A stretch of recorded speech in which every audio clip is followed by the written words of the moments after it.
Good morning, everyone.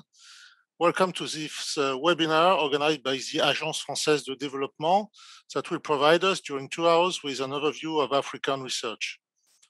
All talks will be in English, but if we happen to talk in French, you can choose the English option with the simultaneous translation button at the bottom of your screen.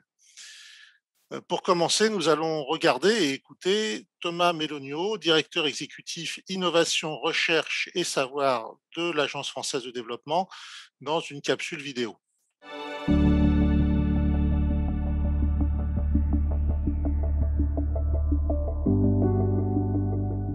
À l'AFD, nous croyons au rôle de la science, de la recherche pour lutter contre la pauvreté, nous protéger des pandémies ou encore trouver des solutions contre le changement climatique. Il est très important que chaque pays, chaque territoire dispose des moyens humains, financiers pour tracer sa propre trajectoire de développement. C'est pourquoi nous avons pris des engagements forts, chiffrés, précis, et que désormais 90% de nos projets de recherche associent un partenaire du territoire concerné.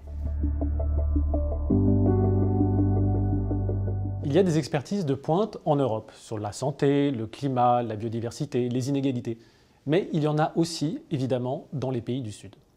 Notre objectif à l'AFD, c'est d'encourager ce dialogue, cette émulation entre les chercheurs du Nord et les chercheurs du Sud, non pas une compétition, mais un partenariat.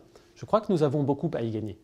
Enfin, notre objectif, c'est aussi que les chercheurs du Sud puissent participer au débat citoyen dans leur propre pays, et ainsi concevoir ou évaluer les politiques publiques que nous sommes amenés à soutenir.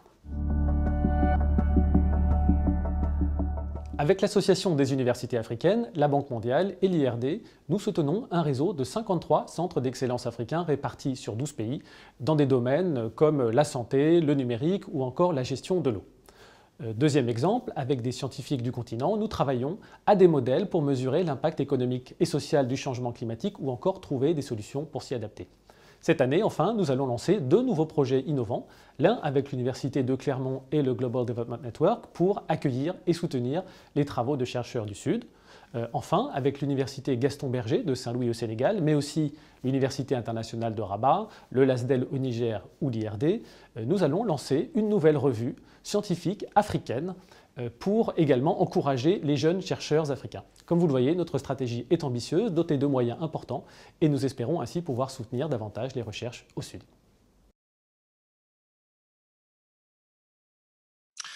Before we listen to our speakers, I invite you to write your questions through the dedicated window that you can open with a question button at the bottom of your screen. And I will ask these questions for you to the speakers during the discussions.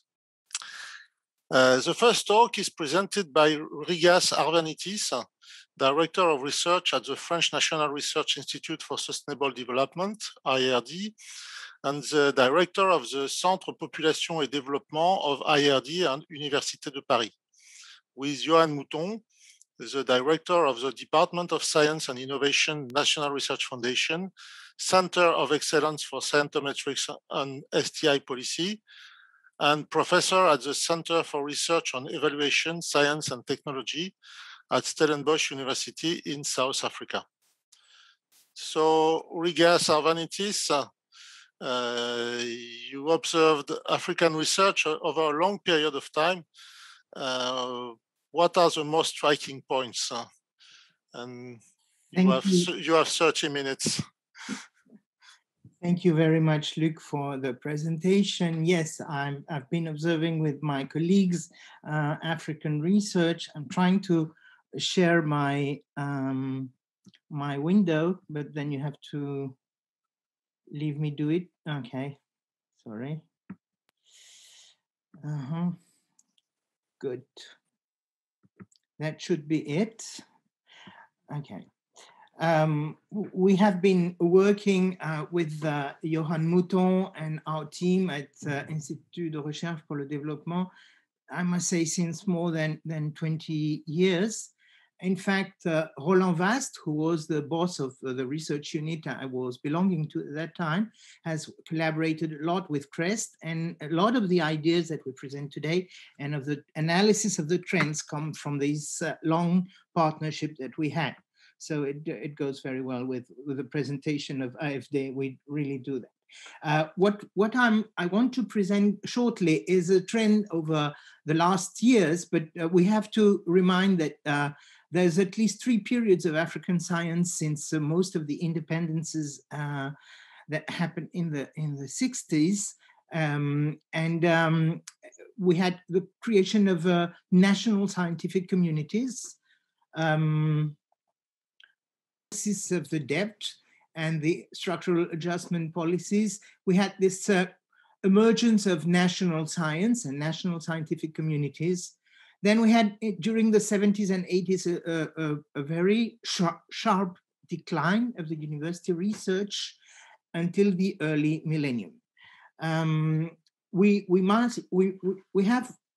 have been experiencing for more than 20 years a sort of decline of what Johann has called a deinstitutionalization of research, where the World Bank policy was considering higher education to be an expensive luxury, and there was all these policies that affected hugely infrastructure and facilities in the universities.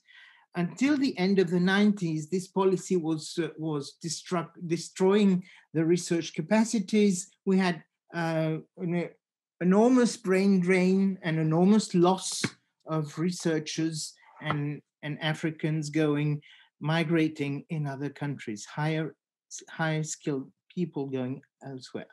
This has weakened scientific institutions. It consolidated also a sort of reflex of going for international funding necessarily, otherwise nothing could be done. It also had an effect that looks very much what in sociology of science we call the mode 2, which is research that's very much applied, that's very much funded towards consultancies, companies, sort of direct link between researchers and production and use and health, and also strategies of individual escape out of the research institutions. This has not only weakened science itself, but it also dismantled the beginning of the creation of a link between society itself as a whole with the notion of science, what we have called the inscription of science in African societies. Since the year 2000, there is a very fundamental change, first of all, in the policies of the World Bank, but also in more generally in all countries.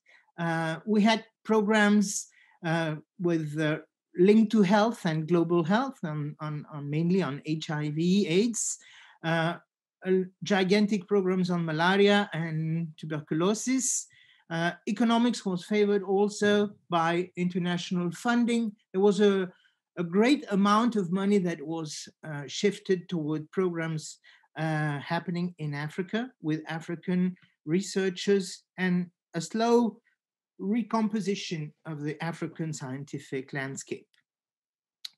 Another generation of programs came later, mainly in disciplines that had been forgotten at that time, that were innovation-related discipline, physics, science, and other sciences in social sciences except economics, well, additionally to economics.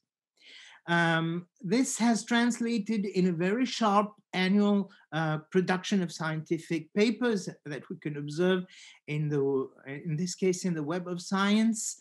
As you can see, after 2005, there's growth, a very sharp growth, and the percentage share of African science within the world production of scientific articles in these large mainstream journals rises up to 2.5% when it was very close to 1% 10 years ago or 20 years ago.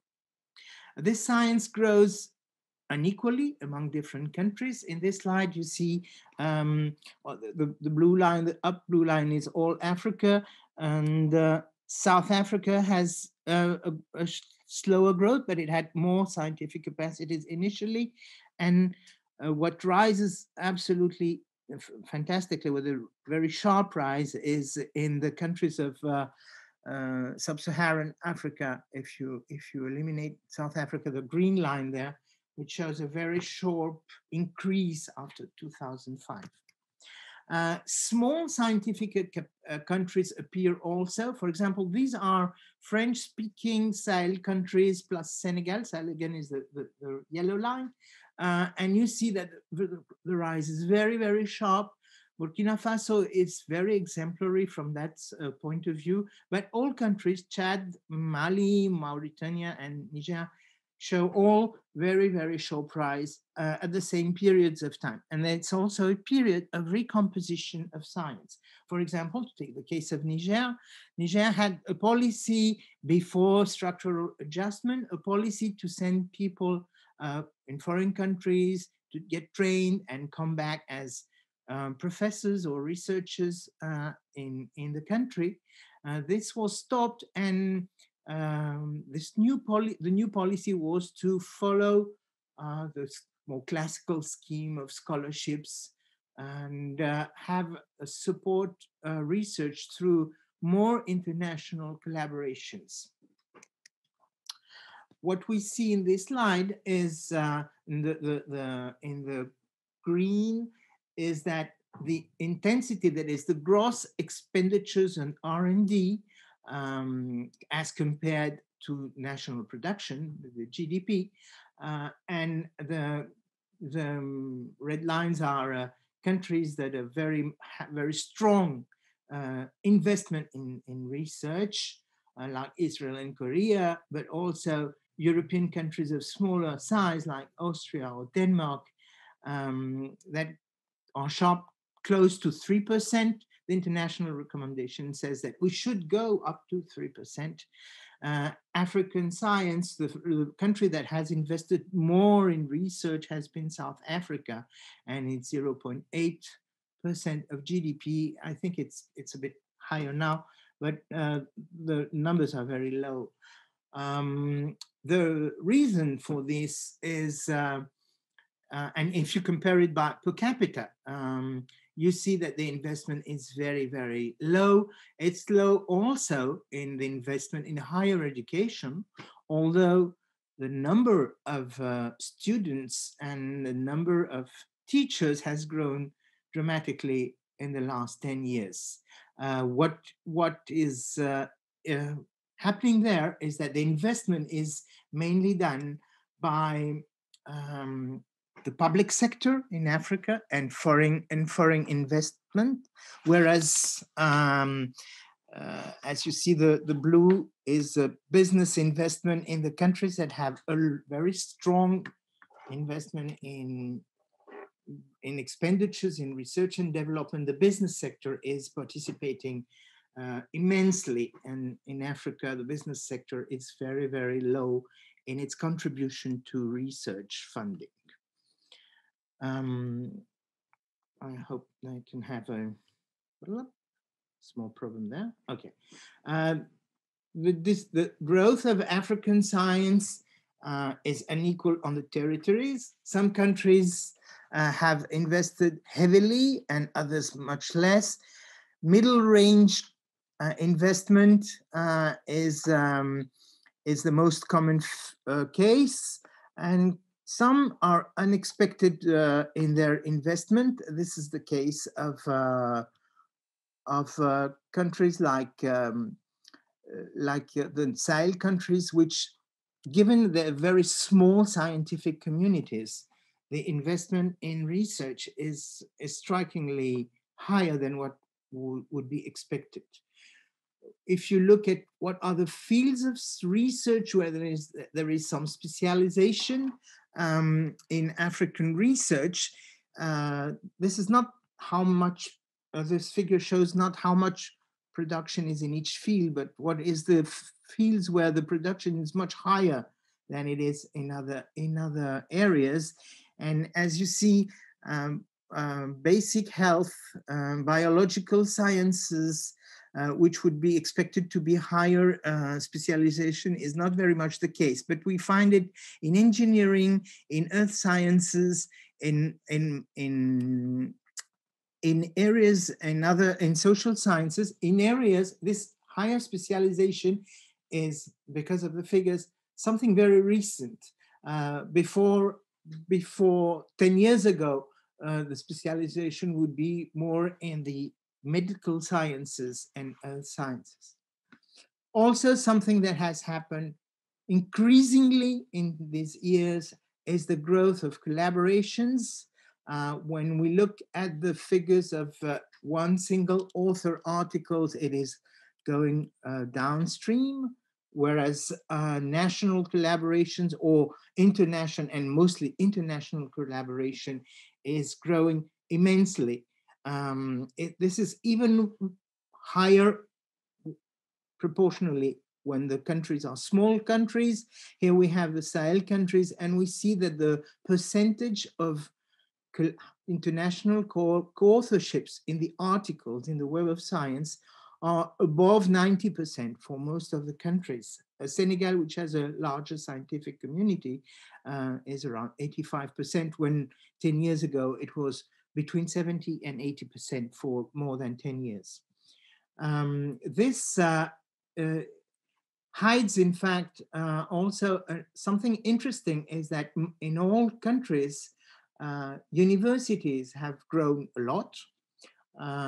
Here we gathered the 6 Sahel countries, well, the 5 Sahel countries and Senegal, and we see Université Cheikh Anta Diop in first rank with 4,000 publications for 10 years, for a 20 years period. And then we see University of Ouagadougou in Burkina Faso. IRD, the French Research Institute on Development, is very much present, and it's very much present as in mixed laboratories with these universities. Pasteur of Dakar is very strong also. And then we have Bamako, Niamey University, the Abou Moumouni University, and the IRSS in Burkina Faso, which is a research center specialized in medical sciences.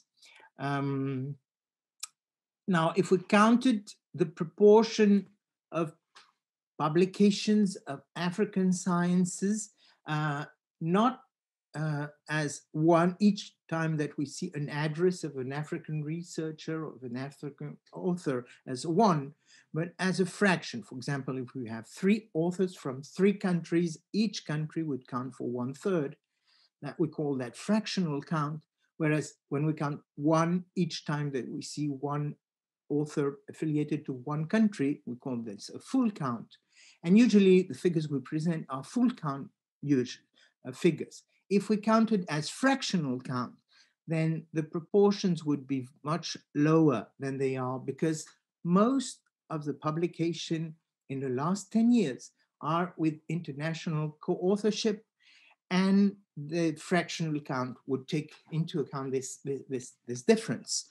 Here we have, again, the same 5 Sahel countries and Senegal, and we see that if we count with full count, we get around 1,800 papers in the period of time between 2013 and 2016, whereas in the same period, we have for Senegal, for example, and we get 800 or a bit less than 800 papers when we see this as a fractional count. The difference is quite enormous, and it can be interpreted as a difference between participating into a research when you are a co-author in the paper where you participate to an international study, and contributing as an active contributor in the science.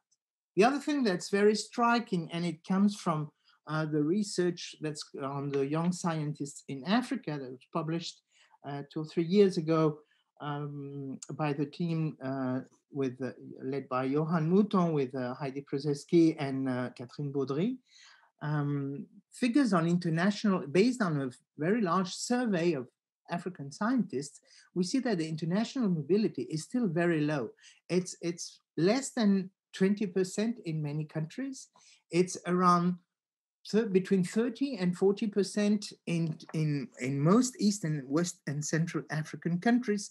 And these figures are very striking because if you see people that are not teachers with not very high ranking, they would even have even less mobilities in foreign countries.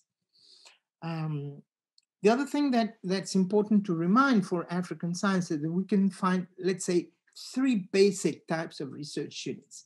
The mission-oriented centers, usually on health and agriculture, with also the international research centers in agriculture, depending on the consultative group on international agricultural research, or all the research centers that have been favored after 2000 by the global health movement, which are, these mission-oriented centers have been consolidated at that time. Then we can find this academic science in universities that we have talked until now a lot, and the consultancies and think tanks of all kinds. We could say that basically in most countries, you don't really find a very articulate research system with a lot of connections among research centers or between research centers and local actors, but rather an archipelago of competences. So the people have a lot of competences located either in some university, some research center. In each country, you find 1 or 2 very emblematic research centers that have a long history, at least 30 years of history of doing research of very high level, known worldwide, publishing in large journals. And this is the most common figures are the ones that are the ferment of future of the growth of science. There was a very wide debate, in particular at the beginning of the years 2000, on saying that consultancy science, particularly in French-speaking Africa, against mission-oriented science or against science tout court. In fact, consultancies have been the prevalent mode of functioning in health, in business studies, in a lot of domains where foreign funding was very present and preferred to invest into NGOs instead of consolidating the national universities or the national research organizations. The other thing that's changed a lot after the years 2000 has been funding. Funding is very much based now onto private funding, and we have also a sort of more heavy participation of mixed funding schemes with public national funding with international funds. And probably this is also the product of a recomposition of institutions governing research nationally. I mean by that funding bodies have been created in most of the countries, if not all. A recent study, 5 or 6 years ago by Mouton, Gaillard, and Van Lille shows that it was more than 50 funding bodies or 50 granting institutions in Africa, which is enormous. And even the figures are very small. They play a fundamental role in labeling activities of research nationally. And this activity of labeling has been important. Rigas, you have 10 minutes left. Thank you. I have less, I think. Yeah. So foreign sources of funding are very, very present. And this can be enormous. And this figure, which dates now back, and I don't have a very more recent one, shows, for example, Mozambique with 78% of the funding for research comes from foreign funds. Whereas in South Africa, you have 12%, or in Senegal, you have more than 40%. I think this figure has grown everywhere, has grown because of private funding, which has grown. It's not so much all agencies like DFID in England or La Coopération Française or GIZ now in Germany, or DAD or SIDA in Sweden that play an important role all along. But it's the new funders that have been very much present into the game. Let me show you this figure. If you see the most prominent funding organizations in Africa, except the National Research Foundation in South Africa, the Ministry of Higher Education and Scientific Research in Tunisia, and the Medical Research Council of South Africa, most of the funders that are acknowledged in the papers are international organizations, like the European Union, the National Institute of Health of the US, the Wellcome Trust, the Bill and Melinda Gates Foundation, or the Gates for Germany, and so on and so forth. Each time that you see these kind of acknowledgements, you find that international collaborations are mainly, these papers that mention these funders, are mainly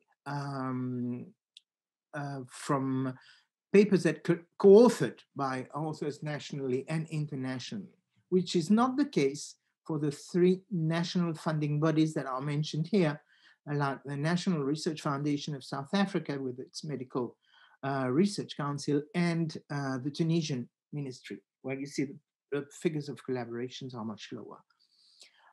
The main funders in Sahel countries, for example, mentioned in the papers, again, are Bill and Melinda Gates, but very, very high above all the others.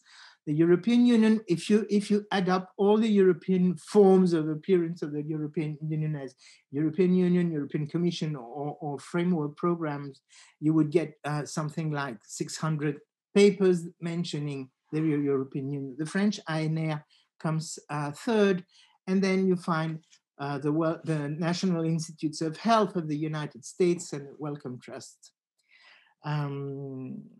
The World Health Organization or other international bodies are mentioned less often, but are very, very present everywhere. What happens as a final, let's say, final description of the situation would be that to say that what has changed a lot, what has been triggering the growth of African science has been, although it's not in money, but in structuring the system, the creation of national funding agencies and coordinating agencies, the recognition of research as a government priority. And it still is to understand if this is really embodied into a priority of society, which is maybe not still the case. There's also the change of the World Bank policy funding the African Centers of Excellence, partnerships between agencies. AFD is doing this also with the World Bank, as far as I know, but also the large funding. Traditional aid agencies have changed their mind into the way they fund research. And we probably have there something that's very profound and very interesting. Nonetheless, in the last 10 years, a study done by Sprue was showing that's probably more than $9 billion that was poured to research in probably the first 5 to 6 years of 2010, 2015, which is an enormous amount of money. Then one would wonder if the investment has been translated into production adequately. In fact, yes, we believe that although the figures are very low overall as compared to other countries in the world, African science has grown a lot. Africa's proportion on the world expenditure of R&D has grown from 0.8% to 1.8% for the scientific publications. And scientific publications have grown 1.8%, so much more than the investment that has been done in Africa. And generally, we have a lot of publications that have appeared, although very much with scientific collaboration, but if you count the African Union as a whole, it publishes more than Russia, for example, to take a country that counted scientifically and still counts scientifically. On average, African Union papers increased enormously in higher quality journals. Nonetheless, there still are issues. For example, in the last point. Yes, there is a pressure to publish more. There is much more production into high impact journals, but there's also much more publications into what we call predatory journals. There are journals that do not respect really the rules of the game and just publish for who pays. The main issue in Africa remains the teaching load. People that work into universities don't have enough time to dedicate really to research. There's too much collaboration in the sense that the proportions of papers that are really based on the national on the national effort are probably less. Sprue, in this study I was just mentioning, says there's a disalignment between what are the real needs of the countries and what is really published into the journals, something that I have unfortunately also observed in Arab countries. Individual recognition in academic context is insufficient in a lot of countries. Mobility, as I said, is very limited. Language issues are not treated by anyone, either North or South. And access to publications is a real issue. I would also say that social sciences that have been a lot favored in the last years is still the more difficult to obtain international funding.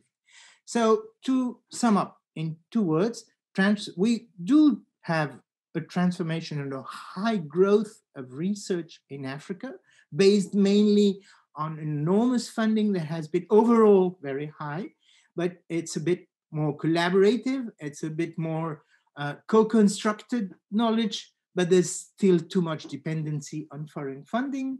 And the second thing, and for me it's fundamental, and I think Johann could say 2 words on that, research within universities is what really needs to be consolidated and is what really is counting into creating a strong research system in all the African countries. Thank you very much. Well, thank you very much, Rigas. Perhaps we can take 2 short questions that came during your talk. So you showed a disaggregation of the in fields, in scientific fields, for the whole continent, but there is a question about specifically about Northern Africa. What is the thematic disaggregation of the rise in scientific production in the Northern Africa? It's a question from Anda David. For Northern Africa, do you? Yes, for Northern Africa, it is, with the exception of Tunisia, it's mainly into engineering science, material sciences, what I call it, physics, and a lot of has been a growth on environmental sciences, so agriculture, not so much the agricultural classic agronomical fields, but all the new environmental issues, and a very, very sharp increase into areas that were not involved before, marine sciences, for example, in areas that are very unexpected. Traditionally, Tunisia has and Lebanon and Arab countries, for example, Arab-speaking countries, have had a preference for medical sciences. And Tunisia has, which is probably the country that publishes more per capita, is still into this specialization. Morocco is a sort of more balance between agricultural and environmental sciences, as opposed to medical, biomedical areas. And everywhere we see a very, very slow rise in the North African countries of social sciences, whereas in sub-Saharan Africa, there's probably much more production in social sciences. Okay, we have well. So we just take a few questions now, and we will come back afterwards during the general discussion. But there is another question from Tamiko Sher within Johannesburg, and who asks, where does entrepreneurship research factor into the categories? I think it refers to your slide with the origins of funding. Yeah, or in general. There's some countries that have really favored research on entrepreneurship, and also because an active business sector there. One example that was given as a small country was Ghana, small in terms of scientific production. Nigeria very much, South Africa also. The issue there is not so much how much, two different things, one on funding and the other on production about entrepreneurship. Funding coming from business is very, very low.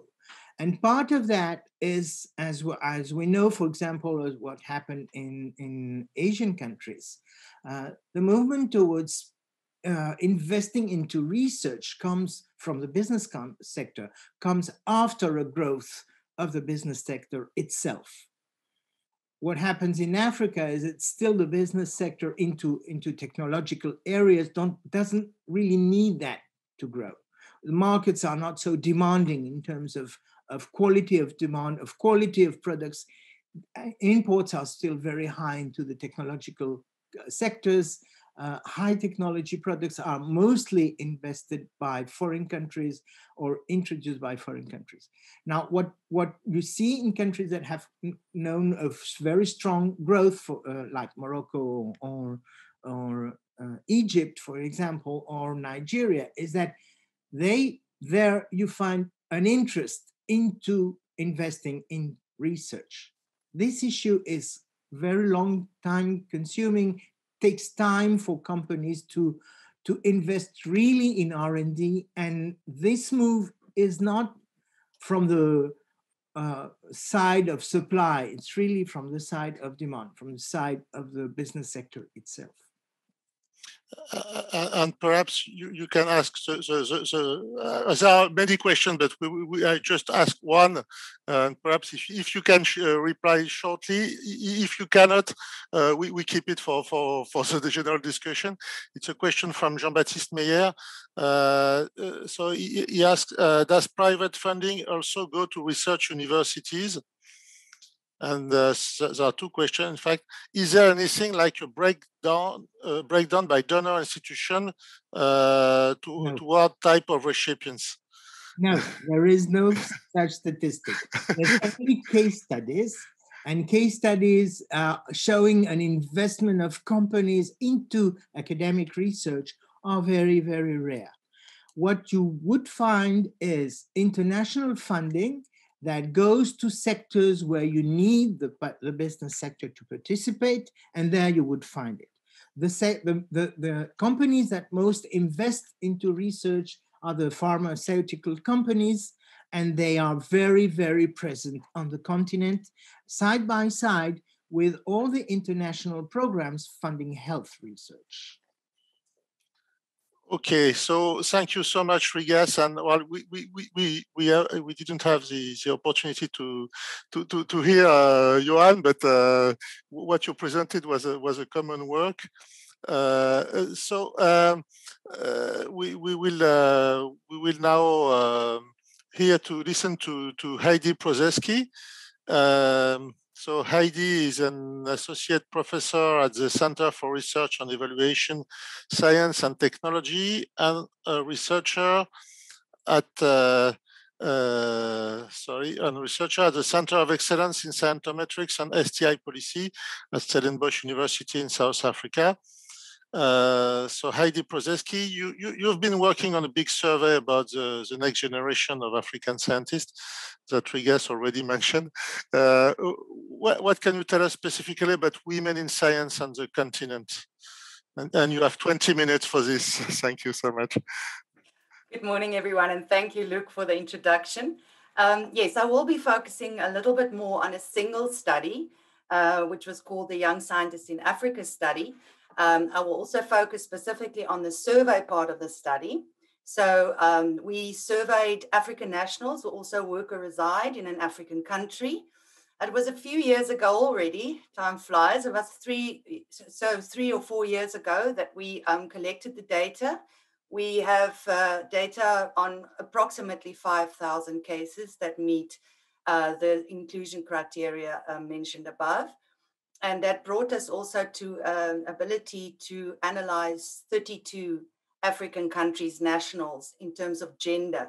So my focus will be on gender. So I will be doing quite a number of comparisons between men and women scientists within this subsample or within this sample.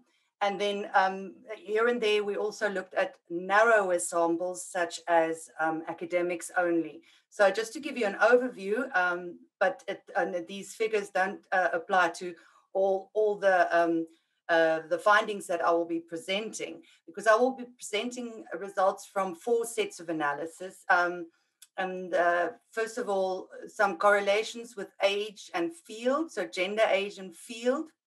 When we look at funding, mobility, research output, and collaboration of men and women scientists, we also have to take into account how men and women differ in terms of their age and their field of, the fields that they tend to do research in.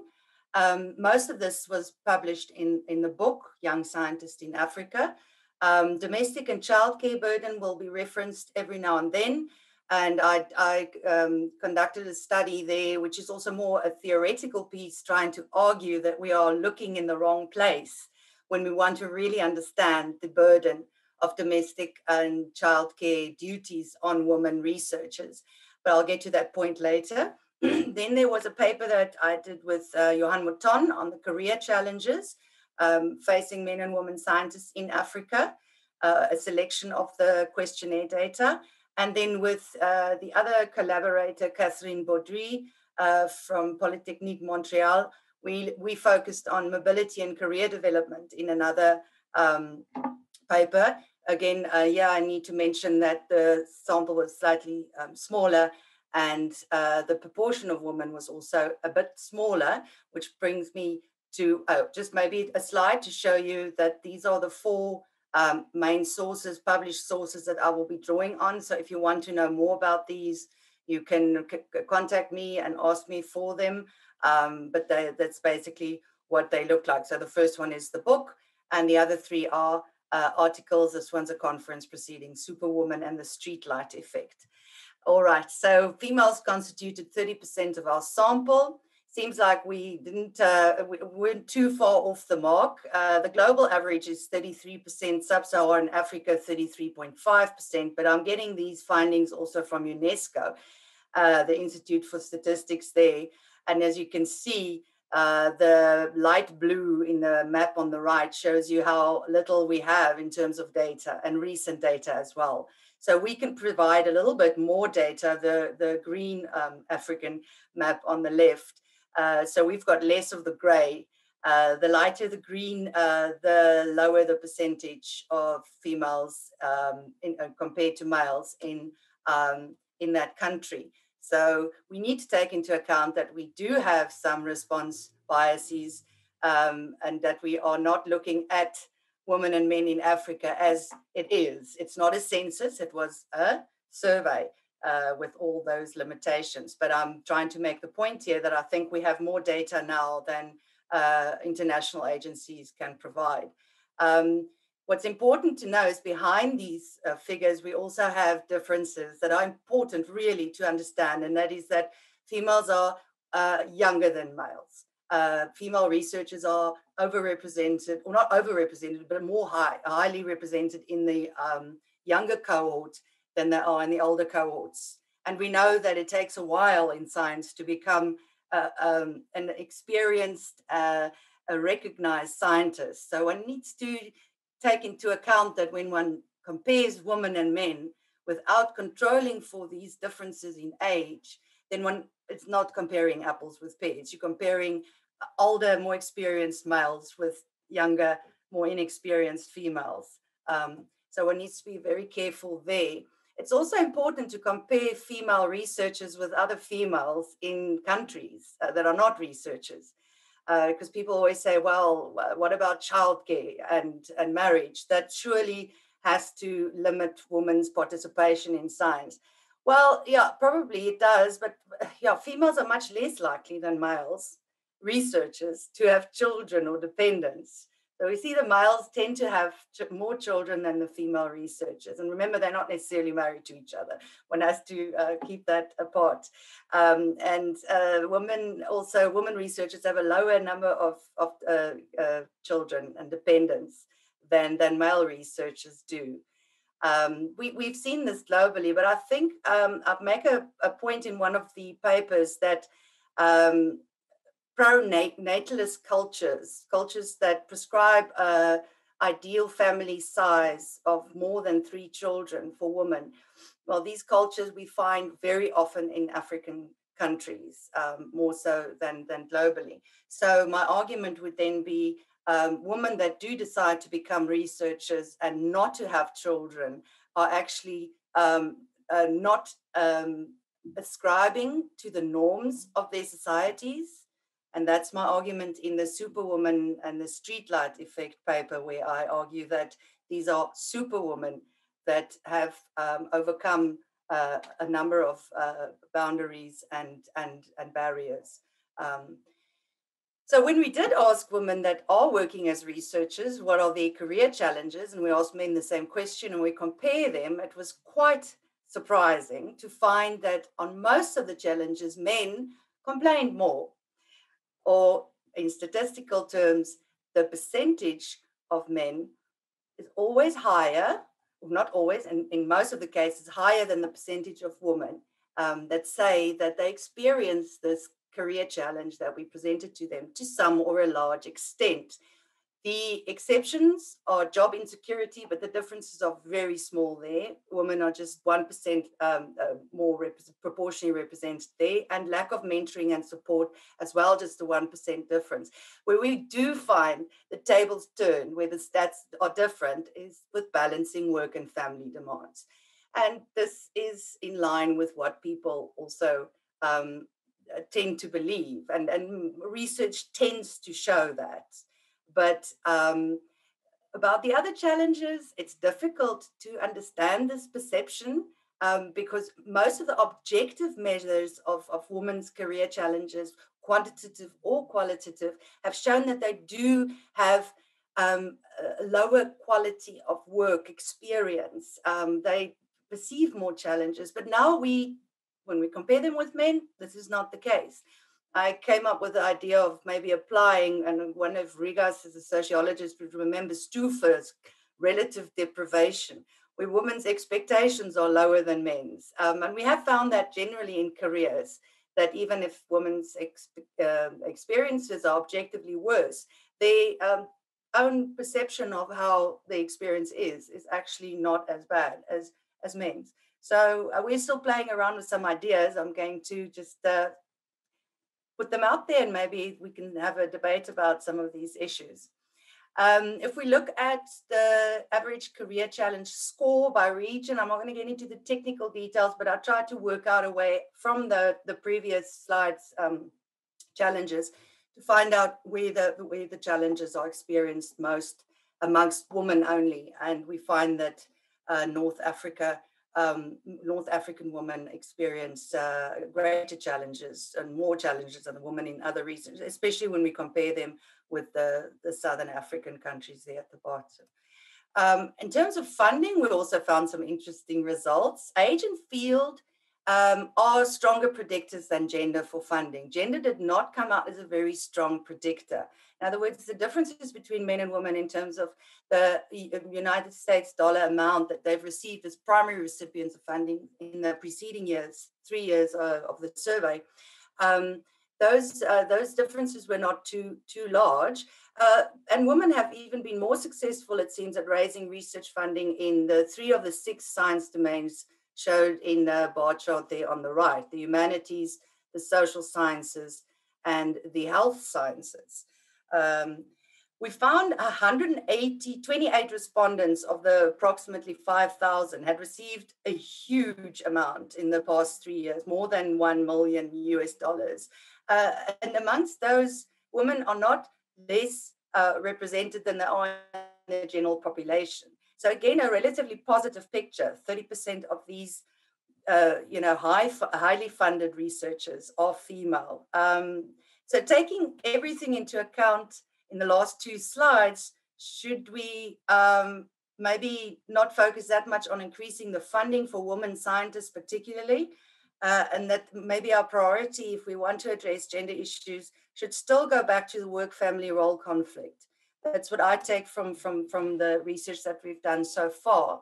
If we look at research output, my own PhD that I did quite a while ago, maybe I think it's now almost 14 years ago, showed that women in South Africa published less than men, and the average was about 30% of all output is produced by females. Global research, there have been two large studies, cross-national studies that have been recently done, found that we haven't actually globally gone past that 30% contribution of women to outputs, depending on obviously the kind of outputs that one measures. We just asked how many of certain types of outputs have been produced in the previous 3 years, and we did find that women publish less than men. The difference was statistically significant, but again, the effect of gender is not as large as that of age and field. So the differences between the fields, and also depending on how old scientists are, those have a greater effect. And we found no statistical significant difference between women and men in terms of books and conference proceedings, except we had a slight issue with older women academics in engineering, which gave us a headache. Their number is quite small, and they kept on becoming exceptions when it came to the output. They were very, very prolific, especially in terms of conference proceedings. Maybe one should mention that it might not be a methodological glitch. It might be that they are doing very well. It's difficult to tell at this stage. Again, looking at global research, when we look at collaboration, La Rivière et al., they found that women's publication portfolios are more domestic than those of the male colleagues. And what did we find? The same. We looked again at the types of collaboration that my colleague Rigas referred to as well. There were different types, whether you work with somebody within your institution, international, national, or then with collaborators in other African countries. The latter, as Rigas has mentioned, is very rare compared to the other types of collaboration. And then in all cases, but especially that last one, we find that the percentage of women that report having collaborated recently in this way to be lower than the proportion of men. So they're consistently less likely than men to indicate that they often or very often collaborate with other researchers. Then we can look at mobility. We find that the female respondents were proportionately much more likely than the male respondents to have done their PhD in Africa instead of in Europe, UK, North America, or in other countries. So we definitely find educational mobility to be lower amongst female African researchers than amongst their male counterparts. When we look at recent work mobility, research mobility, then we find that, again, females were much less likely than males to have been mobile during the past 3 years. That means going abroad to a different country for work. And we find that especially young women in the lower academic ranks are very, very unmobile, or they have research localism, as it's also known. We also ask people whether they think they might leave the country that they are currently working or residing in, the African country. And again here, we said that the percentage of women was higher that said that they would never consider leaving. So there's a very interesting differences in terms of staying put and being mobile. Men are more mobile on all the indicators that we had. Heidi, still 5 minutes. 5 minutes, good. I think I'm at the second last slide almost. Then just with a quick reference to Catherine Baudry and my work on mobility, how it interacts with gender and also some other career-related variables. Mobile women produce more than non-mobile women, so we know that there is a positive effect. But for men, the results were opposite, and we are still not quite sure why. The differences are very small. We're working with self-reported numbers of publications. Also, the numbers are small, so one should be careful here. But maybe the return of investment of mobility when it comes to research output is greater for women than for men. It's possible. International collaboration, yes, mobile women again were more likely than non-mobile women to collaborate internationally, but still less likely than mobile men to do so. And the mobile women were much more likely to have been primary recipients of research funding. And here again, the difference is much bigger for women. So again, for men, it made a small difference to have been mobile or not, but for women, it made a really big difference. Considering that, it is then worrisome that we picked up this difference between men and women when we asked them what they thought has been the impact of a lack of mobility opportunities on their careers. And females tend to be much more likely to say as well about how women and men researchers in Africa differ. Okay, so I'm not sure. Anyway, I suggest we go on with other speakers, and if there are specific questions about your talk, we come back at the beginning of the general discussion. Well, apologies to everybody for this technical issue, but I don't know what happened. So now we are supposed to listen to the last talk of our session, which will be presented by Francesco Obino, the head of programs at the Global Development Network, and Abiodun Egbetokum, the assistant director for research at the National Center for Technology Management in Nigeria. Francesco Obino and Abiodun Egbetokum, you are working on the assessment of research system. And you did such an assessment for Nigeria. So what did you learn from doing such an assessment? And you also have 20 minutes. Thank you very much, Luc, and good morning, everyone. Thanks for the introduction. So you rightly said we are going to present in fact, my colleague Abiodun is going to present the results of an assessment of the national research systems for social sciences. We carried out, the team, in fact, at NACETEN, in collaboration with the Global Development Network, carried out in Nigeria over the last 2 years. I'll just open with a few remarks about where the specific study sits within the broader initiative that we call doing research at the Global Development Network. So for those who don't know, the Global Development Network, we're an international public organization that really has a very unique mandate to strengthen social science research across developing countries. So it's a very specific mandate, still an incredibly vast mandate, because we're looking at all social sciences across all developing countries. Now, a few years back, there was a little bit of a reckoning about the mandate of the organization. And we just, tackled we just embraced as a main challenge to the mission, in fact, the lack of systematic or comparative data on national science environments. This means that we felt that the whole sector of research capacity building at the international level was working on an assumption that capacity building and international capacity building was needed, but there wasn't much evidence or there wasn't much data on what this meant in practice at the level of the system specifically. And we recognize the national research system as the basic container of research capacity, because through national policies and of course the network of national institutions, the opportunities and the barriers to doing social science research specifically are really defined. So we thought, what could we do? And we started developing an initiative that really tries to mobilize researchers to study the research system in their own country.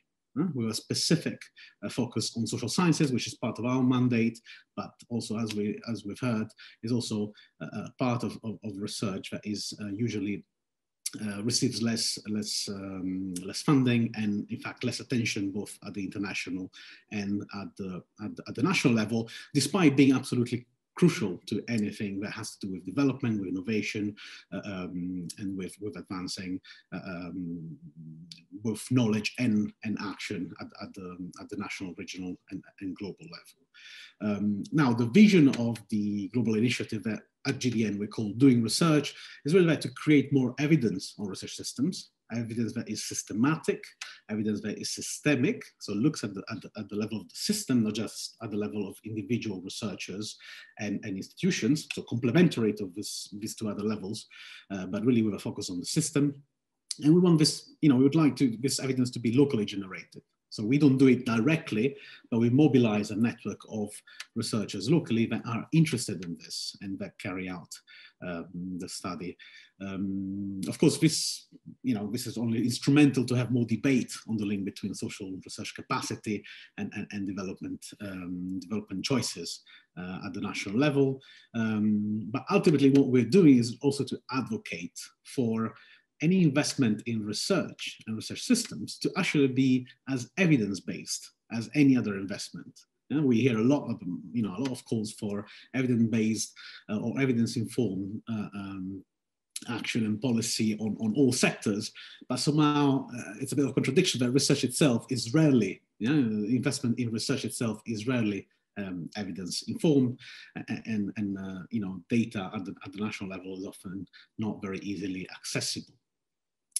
An element of this, of course, is to make any action that aims or declares to be strengthening research accountable in a way to system level change. This doesn't mean that everybody needs to invest in strengthening system, but one should understand whether by funding an individual or institution or specific elements of the system, they are in fact overall strengthening the system, going in that direction, or in fact probably, possibly in some cases, in fact, even weakening it. Now, the exercise, when we developed a comparative framework that answers this three main questions. So what are the barriers and the enabling factors for doing social science research in country X? How do efforts to disseminate and use research connect at the level of the country? So we know the production, dissemination, and the use are the three functions that we focus on. And what can we learn, of course, from comparing the way in which these functions interact across different countries. And we basically took the research systems and broke it down into these three functions. You see the vertical columns are the three functions, and then broke it further down into what we call determinants, subdeterminants, are basically smaller pieces that we want to look into. Now, this is a framework that is implemented by local research teams. So the PIs are always from an institution based in the country, and the team is from an institution based in the country. They follow three basic steps to carry out the assessment. One is assessment of the context in terms of historical, economical, political trends and their influence on the way the research system looks. Of course, there's a mapping of stakeholders at the national level, across both production and use. And then there's the third part, which relates to the slide I just showed, which is the framework where we collect data on 54 indicators. But again, this is just step 3. Yeah? Step 1 and 2, that is the analysis of the context and the mapping of the stakeholders, are as important as the data collection on this 54 indicators. We did this in a pilot phase in around 11 countries, some of them, of course, in Africa, Cameroon, Cote d'Ivoire, Niger, And we're currently, since 2018, once the methodology has been in fact defined, we've covered Nigeria, and we're going to look into that straight away.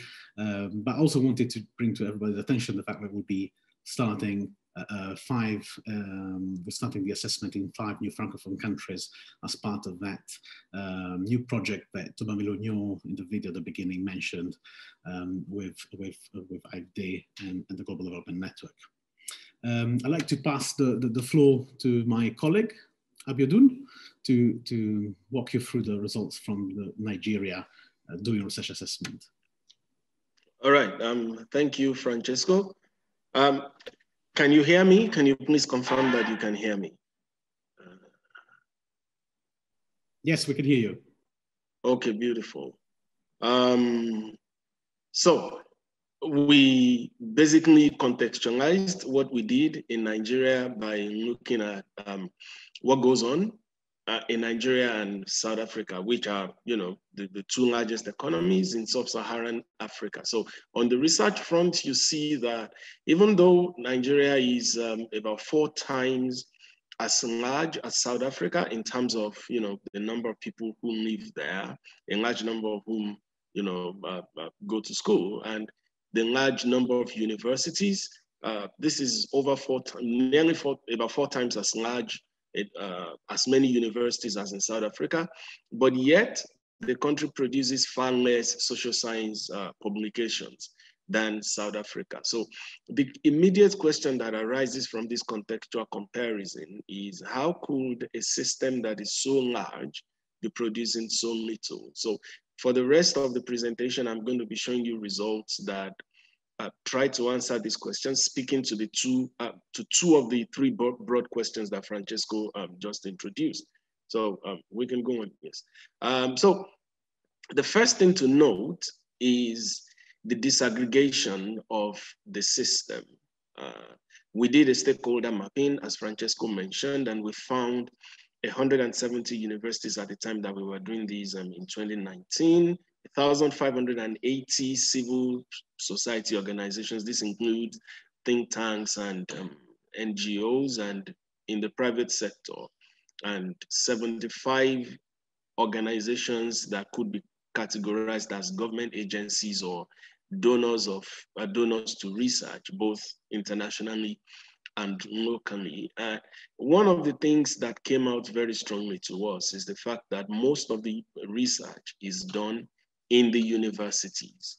Most of the research is done in the university. Very little research goes on in the other parts of the social science research system in Nigeria. But that does not mean that those other actors are not doing anything meaningful.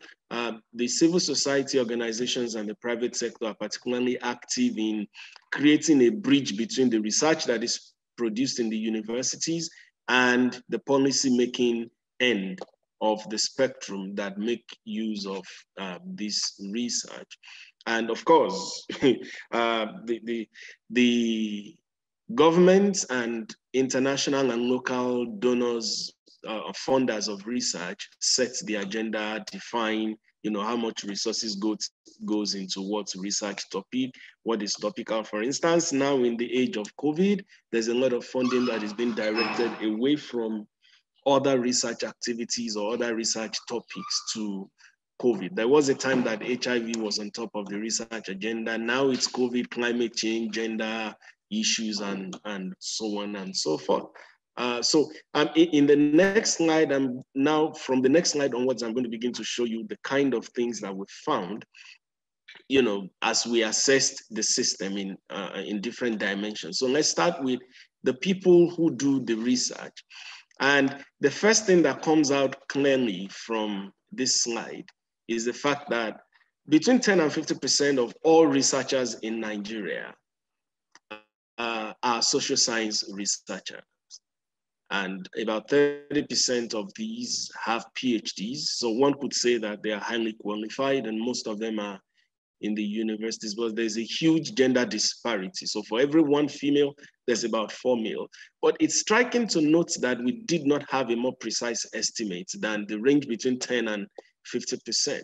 So what this tells us is that, there's a lot of information that is not known about the research system. One could generalize it to sub-Saharan Africa, but at least as far as the Nigerian case is concerned, this is an interesting finding. It does seem to suggest that, a lot of the systemic issues that affect the performance of the research system, not only the social science research system now, even though this is the one that we looked at more closely, there are things that are out of the influence would be beyond the influence of international donors or even some local funders of research. This is no more about funding. I think it's about the strength of the system, the coordination of the system. So one of the ways that this kind of situation can be supported, to change is for those data collection locally, systematic, periodic data collection that could help, in refining this kind of estimates as we go on into the future. So let's go to the next result, please.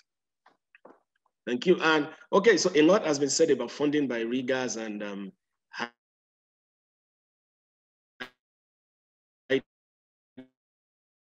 Heidi also mentioned. See on that slide shows that Nigeria is one of the least funders of research, in terms of gross expenditure on research and development. So this is not just about social science, but about all science in general. That's what the chart says.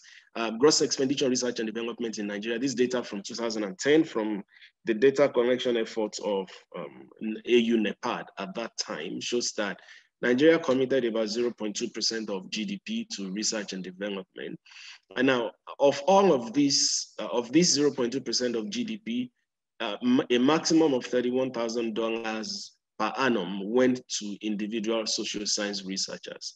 It's slightly better in other disciplines, but still not particularly good. And you would understand that this is really bad when one considers that this includes salaries and wages. So basically, this means that the system is poorly funded. But as Rigas highlighted earlier, there's a lot of donor funding that comes in. But unfortunately, because of poor systemic coordination in the country, a lot of this funding, because they are contracted with individuals and with, as in form of consultancy, they are not visible to the radar of the universities and other local data collection agencies. And this comes with a cost. The cost is that more often than not, the agenda is defined by the donor and they are not necessarily always connected to the local priorities. And of course, Rigas already said a lot about the fact that most of the funding in most African countries for research comes from government. And as I mentioned, a lot of these happens in the universities, and it's striking to note that only 10% of all the research funding in Nigeria goes to social science research, despite what we believe is the policy relevance of social science research. So this result here begins to show that there is some specific areas in which the system needs to change. There's need for coordination, there's need for better reporting, but there's also the need for transparency and better communication, both within the donor community and also between the donor community and the local research authorities. Next slide, please. Okay, so in terms of how research is communicated, because ultimately the goal of doing research is not just to do research, it also includes, putting the research out there. What we found when we spoke with researchers, and I must mention that we spoke with actors across the entire spectrum of actors that I showed in the beginning. The average social science researcher really does not know how to communicate their research. And this is connected to a particular attribute of the system. And this is the fact that what most researchers understand is to publish or perish. So what that means is that there's a huge emphasis on producing publications without necessarily pursuing how the key messages in these publications, go beyond the pages of the journals in which they are published. So because of this, even though there's a huge demand for publications, there's very low demand for research communication skills.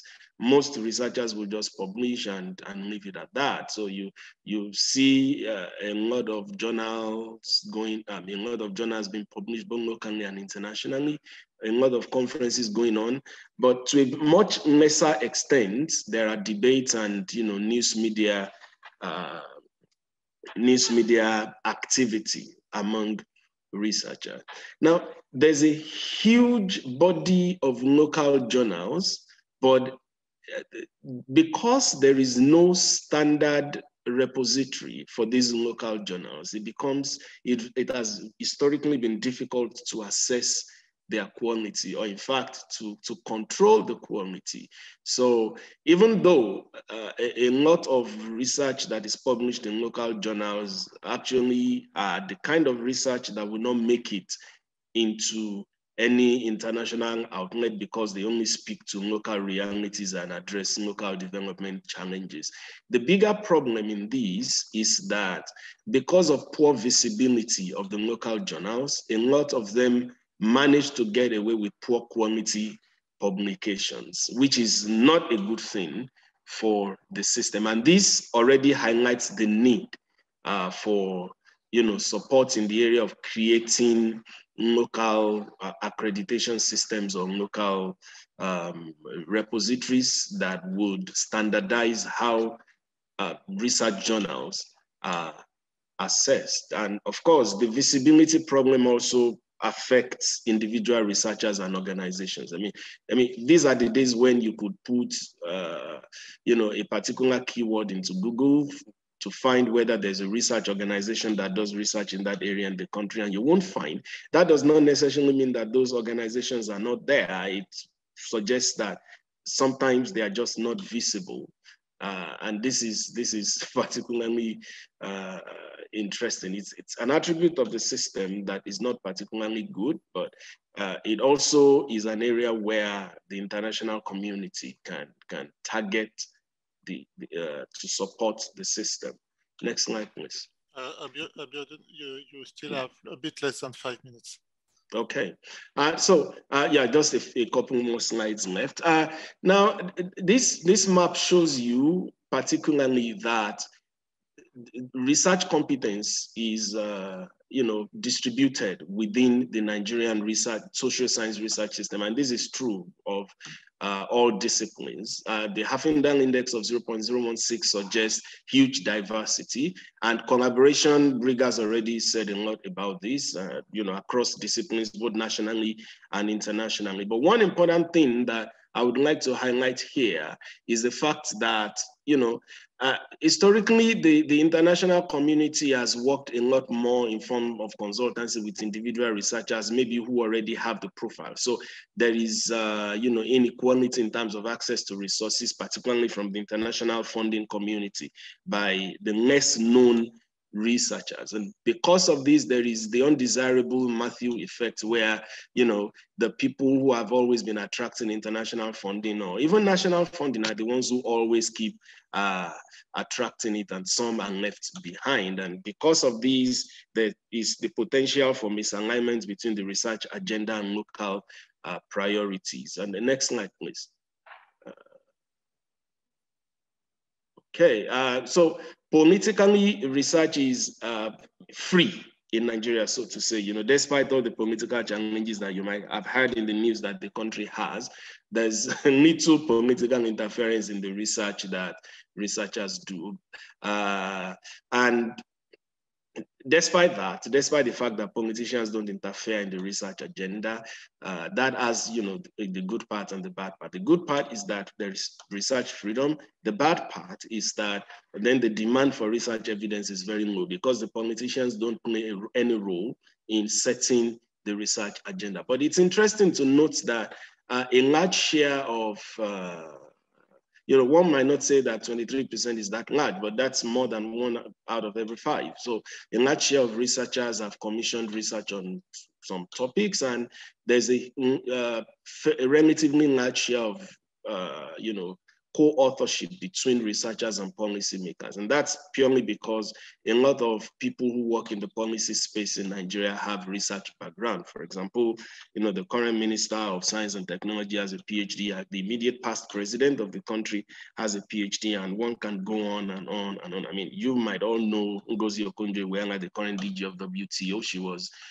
the Minister of Finance. So that explains, this figure that seems to be a little large. I think this should be the last slide, and I want to thank you. And I do hope that this presentation has really brought up some of the key issues that both the local system and the international community should first and foremost know about the research system in sub-Saharan Africa and key areas where support will be most impactful. Thank you. Well, thank you, Abiodun, and thank you, Francesco, also for this talk. There are a lot of questions that arrived in the question window. However, I'm not sure there are specific questions about your presentation, but I'm sure some of them you will be able to answer also. So I would like to invite all speakers to, so Rigas and Heidi to open your microphone and camera so that we can have a general discussion. And well, I will ask the questions, and well, so some of them, Rigas has been very active to answering the question, writing answers to the question, but I think they are interesting to be asked.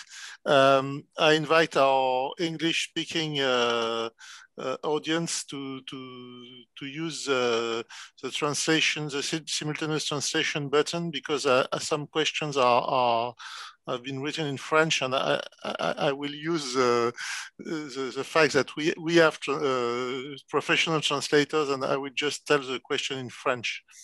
So, well, I take them as they arrive because I cannot see any priority. Donc, une première question de Monsieur Didier Ouedraogo. Quelle est la place et le rôle des gouvernements dans le choix des domaines de recherche?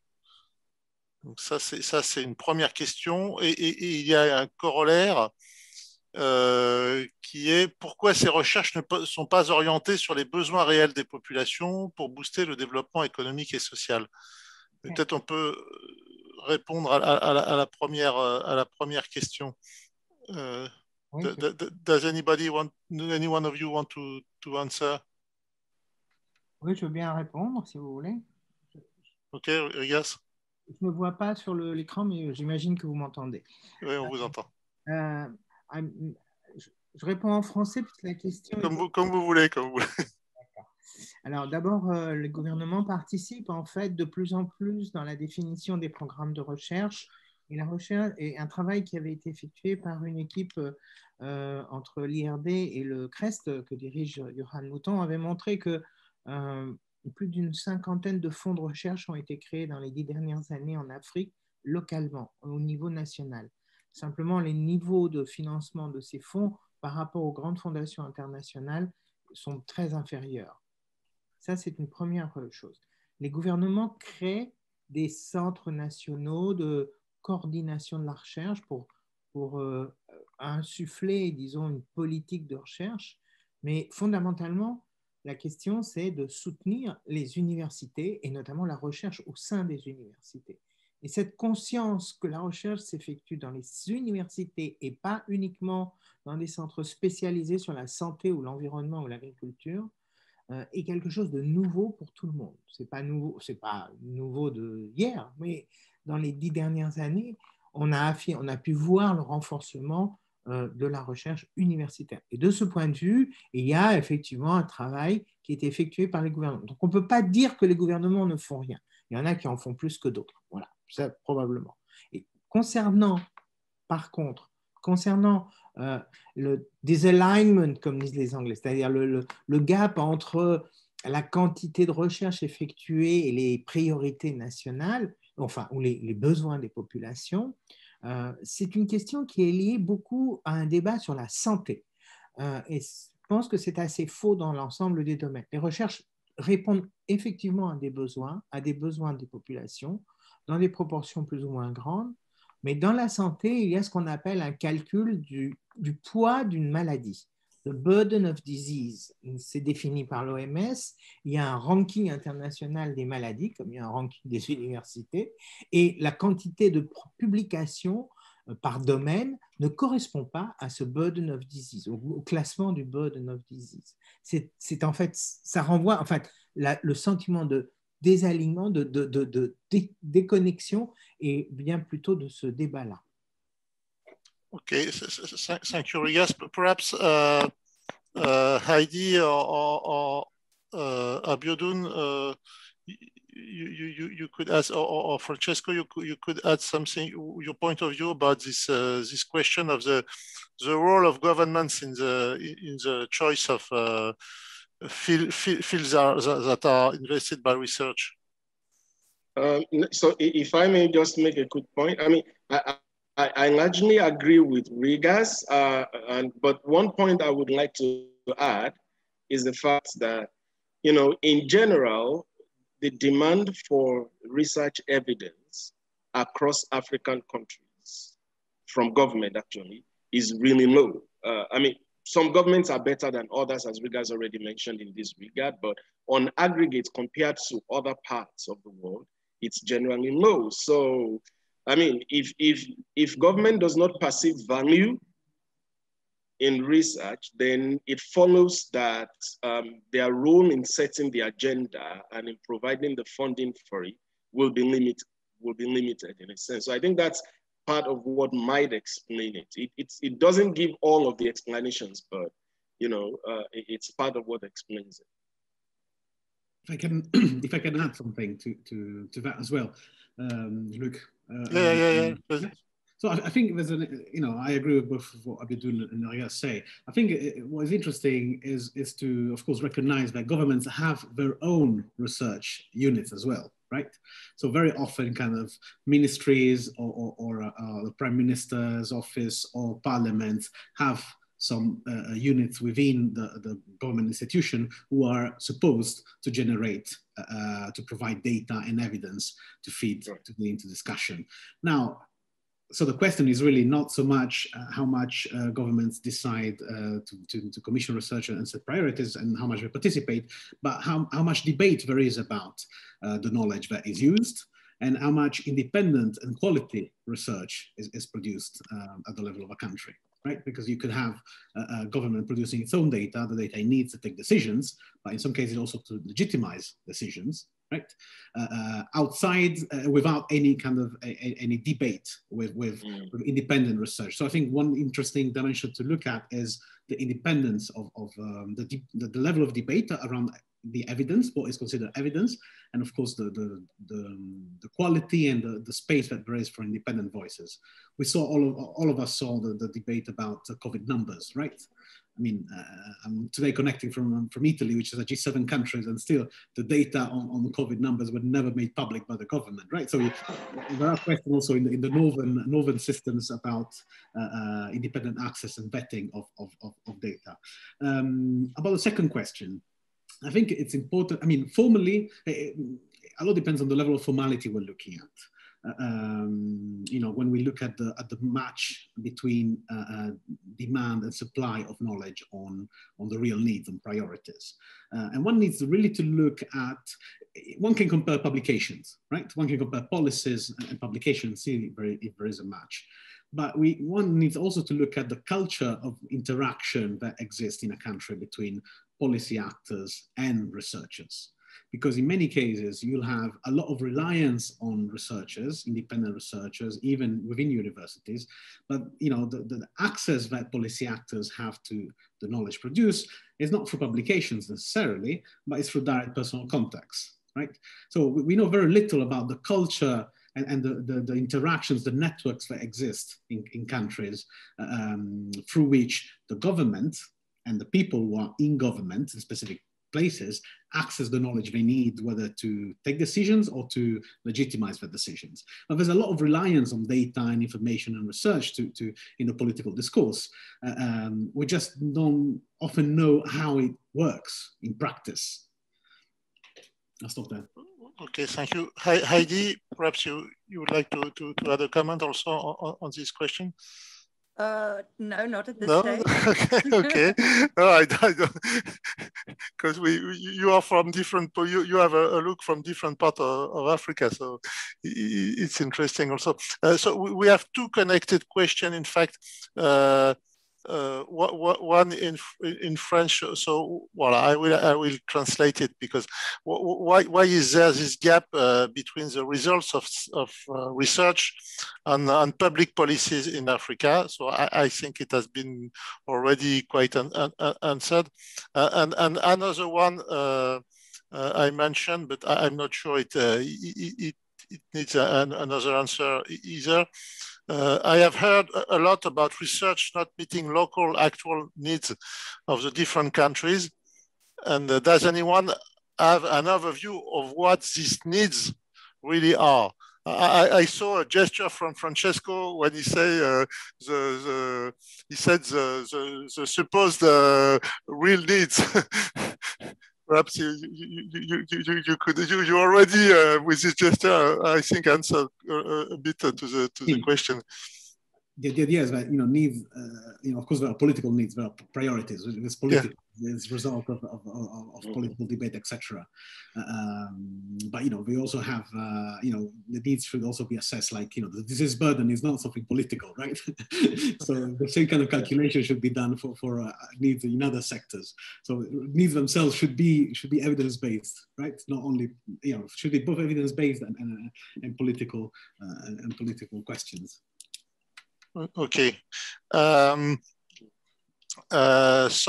on another field, so I come back to French. So sorry for going from one language to the other, but in French, pourquoi la recherche universitaire est moins valorisée en Afrique francophone? Est-ce que c'est vraiment le cas? Is it really the case? I see that Rigas wants to answer.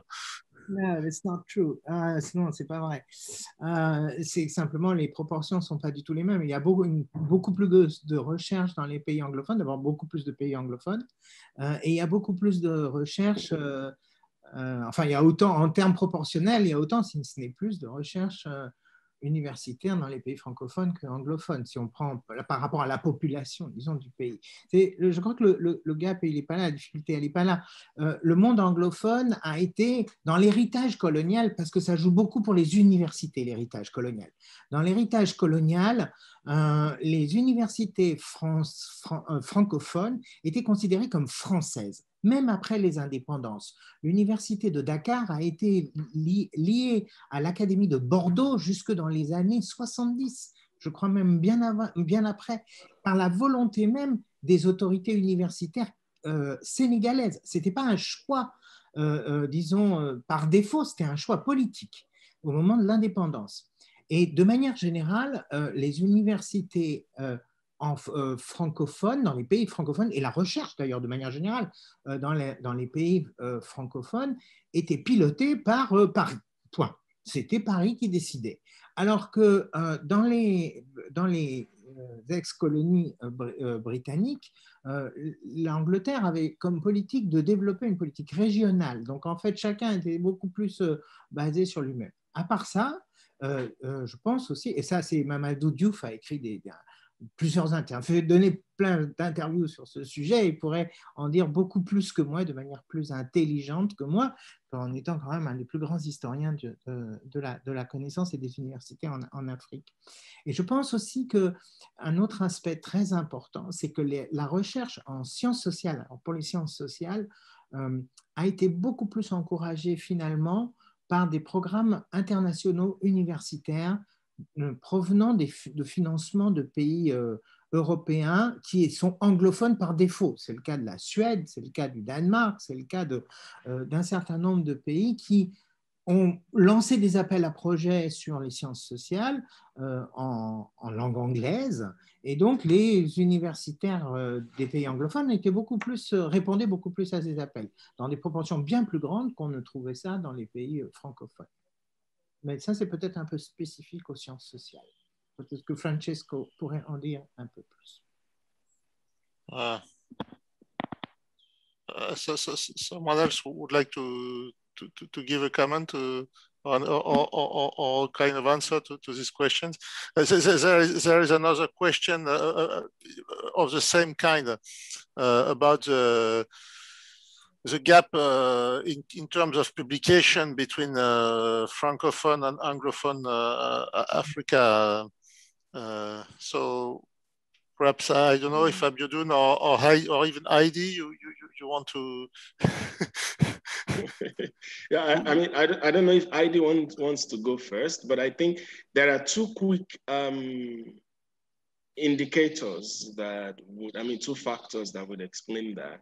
Number one is just simply that there are more English journals out there. So, you're not going to publish a French article in an English journal, right? So, I know that a lot of journals are trying to be inclusive these days, that they publish the article in English, but then they have a French abstract, right? A French version of the abstract. But the fact still remains that, I don't know the exact ratio of French journals to English journals out there, but we do know that there's an overwhelming difference in terms of absolute numbers of English journals out there. That's one. And then I think one other factor that may explain that is one of the things I mentioned in the course of my presentation. A lot of local journals in Africa are not that visible.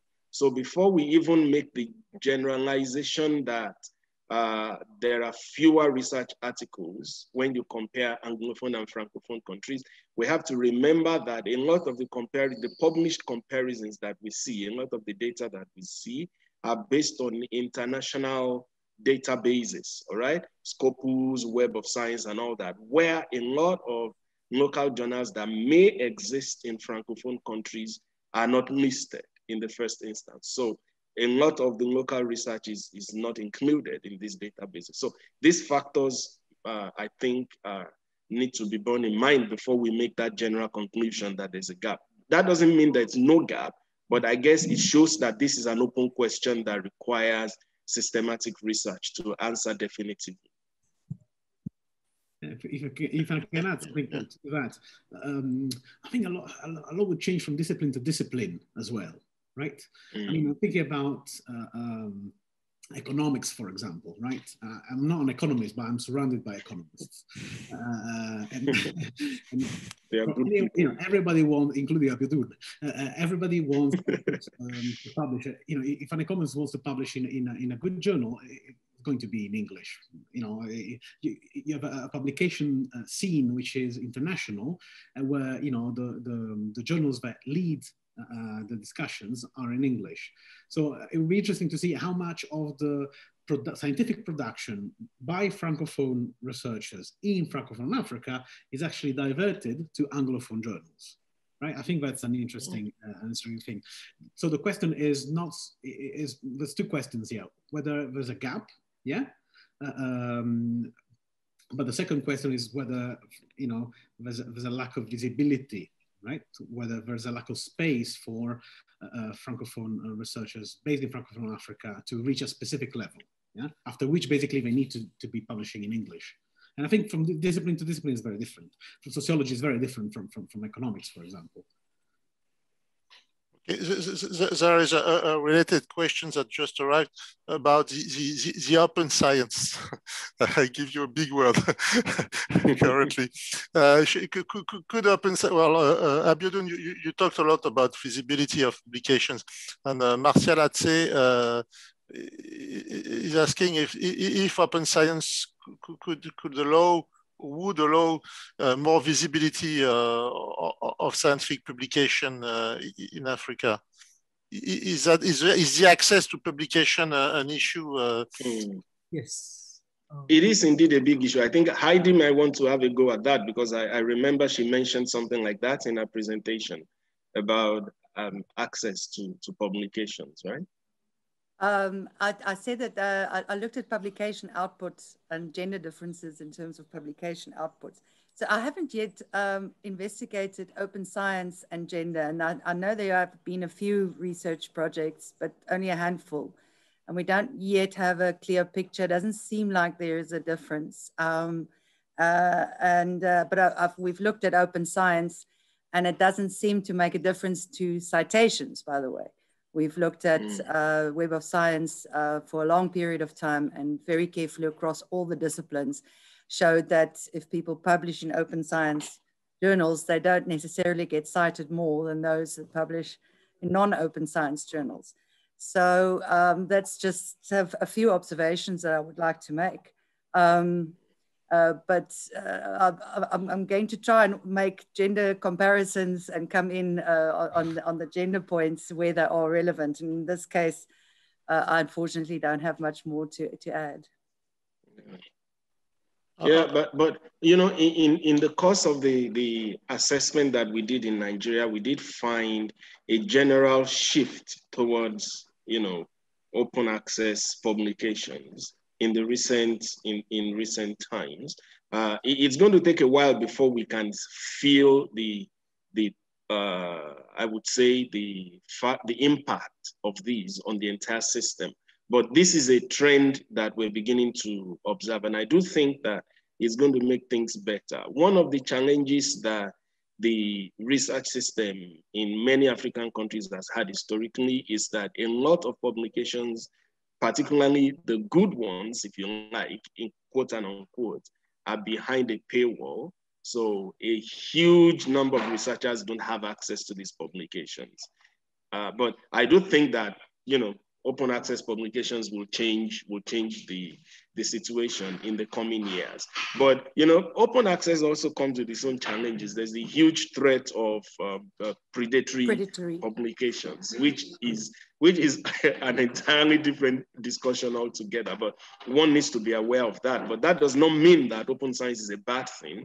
It simply just means that for now, there's a shift towards it. We really cannot say much about the impact that it has on the system in terms of access to research yet. It's still going to take a couple more years before we can speak about that authoritatively. Can I add just one word? As being a creator of a journal that is open access, in 2007, we created the Revue d'Anthropologie des Connaissances, and our niche is to publish social sciences on knowledge in French. Most of the downloads of the papers, and it's only online, most of the downloads of the papers come from Latin America and Africa, most of them, which says, I'm saying, apart from the French, coming from France. And that says a lot about what the public is. A lot of researchers in the social sciences in Latin America, as well as in Africa, go and do their studies in France or in a Francophone country, be it Canada or somewhere else. And they come back with this background thing. Who publishes in our domain, in our language, in the language that we use professionally, which is not necessarily our language, by the way. Francophone Africa is not French-speaking countries, by the way. And it's very, very interesting to see that the issue of language is very important, and it makes a real difference in the downloads. And the other thing I would say is that predatory is using the figure of supposedly open science and is blurring the game. But the main people who blur the game is Elsevier and Wiley and the big editors who publish now journals where you have to pay for up to $4,000 for a paper, and it's open access. Yeah, but it's not accessible to researchers that have low budgets. And that's the main problem. The problem is not so much open access, is access to science itself, to the outlets out there. Okay, thank you for these answers. There is well, we were on the issue of language, and there is a specific question probably for Heidi, but I don't know if she can answer. The question is from Brenda Malone, who asks, have you looked at language and gender? Is there any? What would the hypothesis be? You surveyed all Africa. So are there differences between the dominant language in countries and the gender balance? Or no, that's interesting. We, if I look at South Africa has got the largest, in terms of participation, the largest percentage of women. So 46% of our South African respondents were female. And that also is quite the same as, or the figure is very similar to what we see in the higher education sector, where women are now making up 47% of all the lecturers, professors, etc., what we call the instruction staff that are also supposed to do research. So it's very interesting to see that the figures correspond. South Africa is at the top, but Tunisia also does very well. And these are two completely opposite countries in a certain sense, geographically as well. And then we can look at Egypt, also 33%, the same as Lesotho. So I don't think there are regional differences depending on the main type of country as well, or the region. What is more interesting, I think, is that we always find that the dimension of participation, just the percentage of women that can be called researchers that potentially should publish, it's always much higher than the percentage that actually do publish. So there are a lot of non-publishing women. And also, it's very important then that one always distinguishes between participation, that figure, and then productivity. And also rewards, which is funding and recognition and so on. So it's important that one looks at these different indicators, and then you start seeing where the issues lie. So in South Africa, for instance, the issue of appointing more researchers that are women, it's not an issue anymore. We've almost reached parity. Our problem is that we're at about 33% of the outputs are produced by women, much lower, and 33% of the women in South Africa that are rated as scientists, we've got a rating system, that are rated as established researchers or as internationally researchers. These are our top researchers. They also, 33% of them are women. So yeah, it's interesting if one looks at the different indicators and how you get completely different results, but definitely not, as far as I can see, any differences across the regions that show systematic patterns.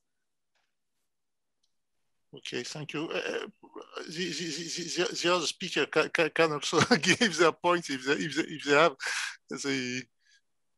No, I just wanted to add, in fact, one clarification on the question before about open science. Yeah, you can come back on this. I think we should underline the fact that open access is a very specific issue, but open science is a much bigger field, which is about how do you design your research, what method you choose, who is involved, how do you share it. So it's a whole process about doing research differently. So we shouldn't take one for the other. Open access is part of the thinking process for open science, but open science is actually a much bigger box for anybody who's listening and who's interested in those debates. I think it's important to underline that. Yes, but so then the question, well, naturally, I'd like to ask the question to all of you, because do you think, well, we're talking about research systems or the lack of research systems in some African countries. Do you think that open research or open science could be a different model that could, because currently, and Rigas insisted on that in some countries, the research has been copied on the French or European system. Do you think that open science could be a new model to allow more research in Africa? Wow, that's a big one. Sorry. I'm sorry Johann is not there because he always knows how to answer these ones. Okay, no, but I don't want to put any trap. I'm very... May I come in? Oh, no. Yeah, please, Heidi. No, I just think, Rigas, your point was very important, that it's not free to publish in open access journals. It costs money. Somebody needs to foot the bill, and at the moment it's the authors, which is obviously a politically, I mean, it's an untenable situation for various reasons. It's completely unfair.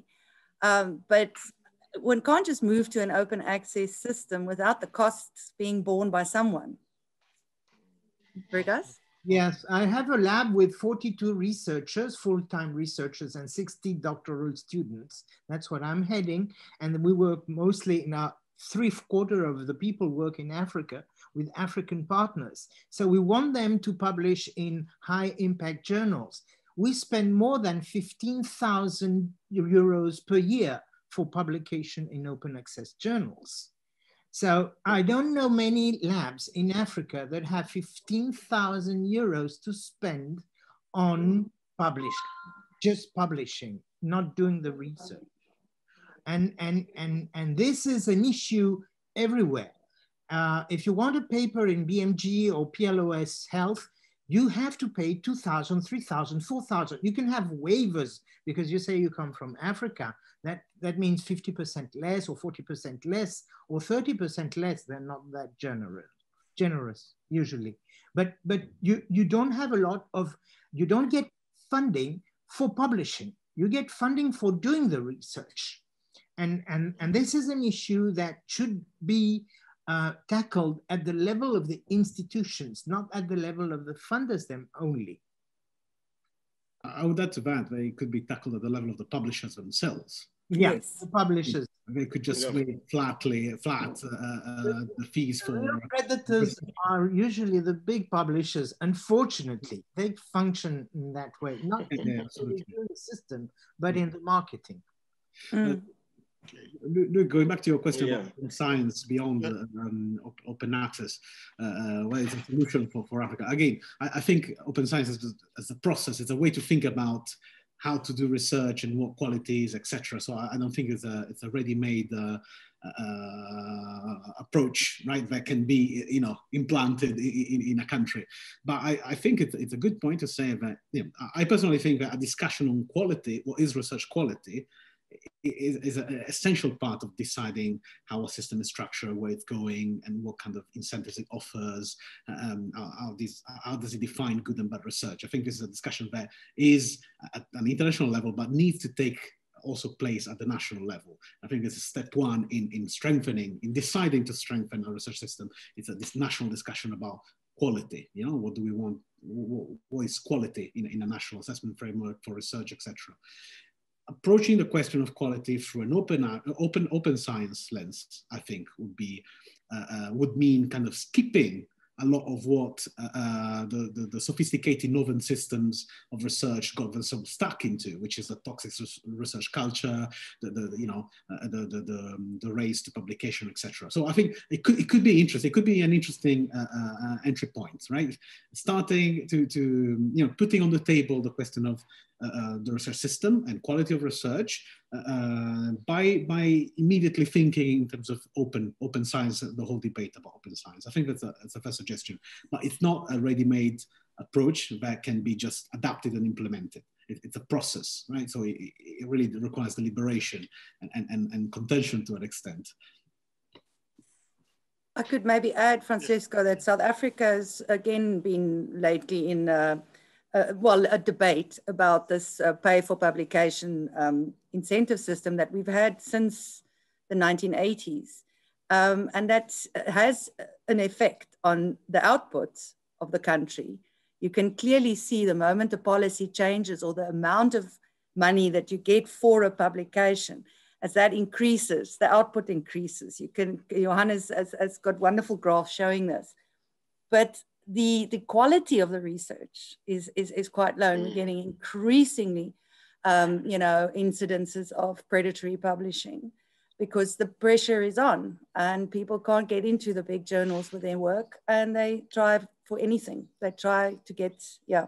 So you get the gaming of the systems as well. So I think there have been a lot of experiences that South Africa can, you know, share with other countries, how to not do things and what we've learned. Yeah, I mean, the South African case is one thing that we reviewed in a fair amount of detail in the research that we did in Nigeria, and we did find exactly what you mentioned. So, this connects to what Francesco was saying, that discussions about both open access and open science need to go hand in hand with quality. Okay, so if we leave quality behind that, we're going to come back to it later. It's always going to be this problem that South Africa, is beginning to experience now. There's always going to be this Cobra effect where you solve one problem, increase productivity, but then you suffer on the side of quality. And then you need to come back again to the drawing board and re-incentivize quality, which may then kind of defeat the purpose of what you did initially. So the best way forward is to just put everything on the table at once and find a holistic approach that works. Thank you. Well, thank you. I can see that we are at the end of the time allotted to this webinar. Well, I feel that we could go on at length with other questions. We began to talk about money, of course, and there have been several questions about the funding of African research. So I want to remind everybody that we have this afternoon a second session, another webinar that begins at 12:30 GMT. That is 14:30 Paris time, and depending on where you are. And this session will be dedicated to the international funding of African research. So if you haven't done it already, it is still time to register for, and you can register from the same page you used to register for the present webinar. So this one will be available in a few days as a replay on the AFD website. And if we haven't answered your questions, and or if you wish to ask other questions or specific questions to some of to some of the speakers, you can contact them directly, or even you can also contact the Agence Française de Développement at the address that I will spell. So it will be easier in French. Événement recherche, so événement recherche without accents. Événement au pluriel, EVENEMENTS RECHERCHE, événement recherche at afd.fr. So I thank all the speakers, all the attendants who asked questions, and every one of you who have been following us behind your screen. So I leave it to the technical the technical part to end this session. And goodbye, au revoir, and see you perhaps this afternoon. I think we will continue to discuss many questions we already raised this morning. Goodbye. Thank you to everybody.